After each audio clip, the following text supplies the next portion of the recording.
Well. Let's see. I've predicted that Luca, Tron, Odeon, Fujiwara, and Dennis would get new cards in some of my older videos. Guess you can just call me Esparoba with how I'm predicting Konami's moves. Let's pretend we didn't see that. Alright. It's never really a matter of if Konami will print new cards for a certain character, it's really just a matter of when. We already know that they're trying to squeeze every last drop out of this 25-year-old franchise, which they remind us of it like every set now. I mean, they turn the most random moments or items from the anime or manga into actual cards. Like, check this out. They made the symbol of friendship from the manga into a card. They made this scene from the Arc 5 opening into a card. They even made the Duel Tower into a card, but they still won't print Lightning's Armatus Legius. Come on, the blueprints are right there, Konami.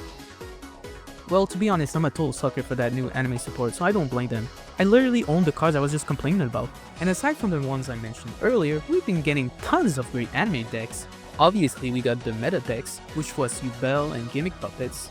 We still got some other decks like the Shining Sarcophagus, and even the Flame Swordsman archetype.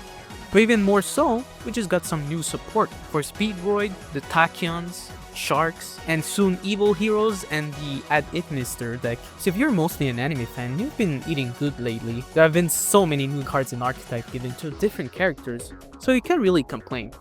Well, except for any characters you wanted to have decks or new support. So what about the characters that are still underrepresented or practically have nothing? So here are my picks that I haven't mentioned in any other videos. And once again, I want to reiterate, it's not a matter of if, it's really just a matter of when. Okay, so for my first pick, we have Girag with his hand archetype. Man, this archetype used to be very useful. Back around 2013-14, I want to say. So much so that the archetype is like in the acronym for a format, HAT format, which stands for Hands, Artifact, and Trap Tricks. In any case, even while being a very impactful archetype during the game's history, they really just have like 5 monsters. We have Ice Hand, Fire Hand, Magic Hand, and Prominence Hand. And then we have Thunder Hand, which is like the last support this archetype has ever had. Oh, I guess I forgot also the Xyz monster, number 106, with his Chaos form. But yeah, this archetype has like 0 spell or trap cards, which is a shame, because in the anime there are some spell and trap card use, although not that much. They're very simple, so why not give them the Tachyon treatment? Like, have y'all read this card? Like, it has Tachyon in its name, but it's pretty generic and good. And if they wanted to add any other monsters, like we already have Ice Hand, Fire Hand, and Thunder Hand, so let's just add all the attributes, Earth, Dark, and Wind. If you slap in some spell and trap support, I think it'll be pretty good. It won't cost an arm and a leg to do them, they'll just be making hands. Next we have Quinton. Oh, Quinton. I think he's the one who got shafted the most. If you compare the cards printed with his brothers, Trey and Quattro, then yeah, you can see how little he has. Like, Gimmick Puppets and Chronomaly have like around 30 cards each, and Quinton technically doesn't even have an archetype. He just has like Dyson Sphere Turbo. And that kinda sucks because Dyson Sphere I think is a pretty cool card. His whole deck's team is pretty cool. It's a space deck. It goes in team with Kaito's Galaxy Eyes, and if you've watched the anime, you already know the relationship between them. So overall, he needs new cards. No, he needs an archetype, because none of his cards are archetype based. Next up, Dexter. Feels kinda weird to be using the dub names, to be honest. And I just realized there's a lot of Zexal characters in this video. In any case, compared to her partner, Nistral, who used Heroic Challengers, she really likes some modern support for her archetype, the Butter Spy, or is it Papillon? Yeah, the name of the archetype is a bit wacky. Well, it's kind of like she has 2 archetypes to be honest, but it doesn't really lead to some consistency, especially since her boss monsters are Photon monsters, like Photon Alexandria Queen and Photon Papillon Imperative, which used to be a pretty good rank 4. And furthermore, Dexter has a lot of spell and trap cards that are unprinted, so they can probably print them, add some new effects to get some more synergy, and get the ball rolling from there, and maybe change a bit the names of the cards so that the archetype can be more uniform. Alright, now moving on from Zexal characters, let's go back to the original show, Duel Monsters. From all of the rare hunters, the ones I can potentially see have an archetype in the future is Umbra and Loomis.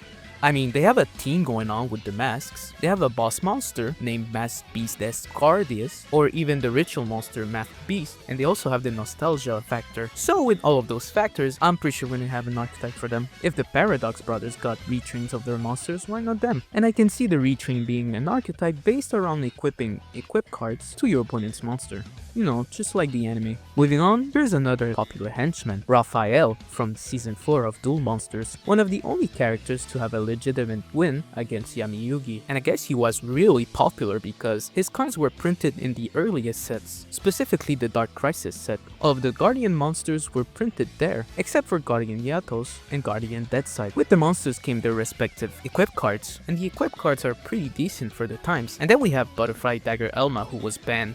In any case, the real problem with this archetype is really the monsters. You can't summon any of them if you don't have the respective cards already on the field. So you basically run like 5 bricks at a time. And on top of that, you have to run 5 equipped spell cards. And of course you would need like some other monsters to equip the equipped spell cards. So there's a lot of consistency problem. So I feel like it's time for a revamp. Remove the summoning restrictions of the Guardian monsters and have maybe like 1 or 2 equipped spell cards that summon them. That would solve a lot of problems, I feel like.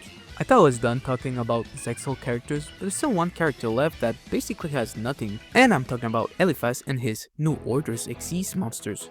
What I find really interesting is that his deck doesn't really use monsters to summon his Xyz monster. He uses spell cards. And I guess you can count Asholt's deck in the final duel between Yuma and him. In any case, Elif's deck is focused on ranking up his Xyz monster over and over by recycling the spell card rank up magic Astral Force. So he goes from rank 4 to 6 to 8 to 10 to 12 and then 13, the first rank 13 Xyz monster ever shown in any Yu-Gi-Oh media. The lower rank Xyz monster have pretty simple effects, such as the rank 4 Xyz monster recycling a spell or trap card that was destroyed, or the rank 6 Xyz monster that just lowers the attack of an opponent's monster.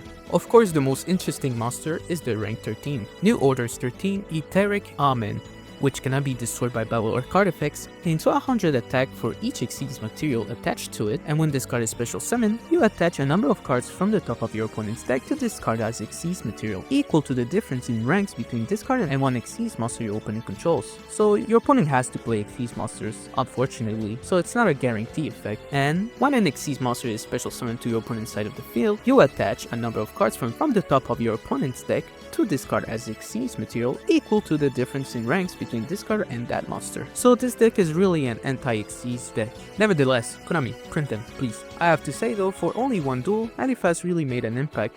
So last character for this video, because there probably could be like a bunch more to be honest, but I have to finish this video someday, is Blood Shepherd from Reigns. Can't believe I haven't talked about him yet. Like a lot of characters from Reigns, his deck is pretty much a complete deck from the jump in the anime. He has a good amount of monsters in the main deck. He has a fusion, a synchro, of course link monsters, and a bunch of spell and trap card support. It's really a no-brainer for them to make a deck. They don't really need to add much more to it. So his deck, the drone deck, is pretty much an anti-link lockdown strategy. But now that link monsters aren't as popular as they used to, especially back in 2017 or 18, this deck might not be as useful as it used to. It's going to be a victim of being printed in the wrong era. And that's my list of characters and archetypes that deserves more support. Think I missed anyone? Probably. There's a lot of characters that can get some new support, but if you have one in mind, feel free to mention them, or maybe I've already talked about them in one of my older videos. In any case, thanks for watching and see you next time.